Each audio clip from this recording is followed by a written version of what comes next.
যদি কেউ অস্বীকৃতি জানায় যে সে ভাড়া প্লাস জরিমানা দিয়ে টিকিট আমাদের কাছ থেকে টিকিট নেবে না, সেক্ষেত্রে আমাদের এখানে গভর্নমেন্ট একটা রেকর্ড চার্জশিট ফাইল, যেটা দিয়ে আমরা ফুলফিল করে থানায় হ্যান্ড ওভার করে দিই।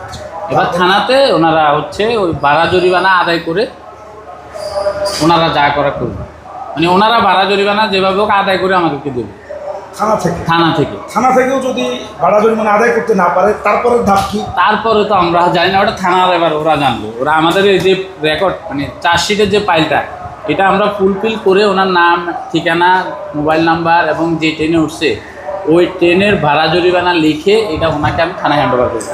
এবার থানার ওরা ওনার থেকে ভাড়া জরিমানা নিয়ে যে টাকা লিখে দেবো, ওই টাকা যে ভাড়া, যে পরিমাণ ভাড়া, যেমন 810 টাকা, ওই 810 টাকা আমি এখানে লিখে ওনাকে থানা পাঠিয়ে দেবো। ওনারা ওনার থেকে 810 টাকা আদায় করবে। না দিলে 3 দিনের জেল, আর এই যে অর্থদণ্ড, সর্বনিম্ন 3 দিন এবং সর্বোচ্চ 3 মাস, 3 মাসের জেল ব্যবস্থা। যদি জরিমানা না দিতে চায় তাহলে 3 মাসের সর্বনিম্ন 3 দিনের জেল, হ্যাঁ, প্লাস আবার জরিমানা ওই 810 টাকা দিয়েই ওনাকে যাইতে হবে। ওই 810 টাকা দিয়ে উনি টিকিট করে নিতে হবে।